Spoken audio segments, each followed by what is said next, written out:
আছোঁ। আজি আমি লুচি খাইছোঁ মানে মালিকে বনাইছে দেই।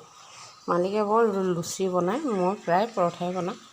এয়া আছোঁ লুচি আৰু বুট দাইল আলু ভাজিলে মানে সম্পূৰ্ণ ভাজি অকণমান পানী দি দিলে, বৰ একদম শুকান ভাজি হ'লে খাবলৈ বেয়া লাগে। এয়া আছোঁ আমি এতিয়া লুচি খাবলৈ লৈছোঁ। ৰাতিপুৱাই খাই লৈ এতিয়া 12-1 বজাত কাম বনবোৰ কৰি 12-1 বজাত ভাত খাম। এই আছোঁ ৰাতিপুৱাই কিবা অকণমান পাতলীয়া বস্তু এটা খাই ল'লেও কাম বন কৰিব পৰা যায়। সেইকাৰণে মালিকে ক'লে নাই আজি মই বনাম বুলি কোৱা দেখি মই চব বাহিৰৰ কাম কৰি মেলি আজৰি হৈ গা পা ধুই সেই চাহো লৈছোঁ আৰু এইবিলাক খাবলৈ আমি আয়োজন কৰি লৈছোঁ।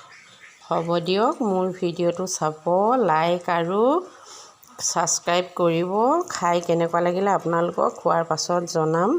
আৰু মোৰ 100 হ'বলৈ বেছি নাই, আপোনালোকে যেনেকৈ মৰম চেনেহ দিছে তেনেকৈ মৰম চেনেহ দি থাকিব আৰু মই যাতে ওপৰলৈ আগুৱাই গৈ থাকোঁ আৰু মোৰ 2-এদিনতে মোৰ 100 হৈ যাব। আপোনালোকে আশীৰ্বাদ যেনেকৈ দিছে তেনেকৈ কৰি আছোঁ।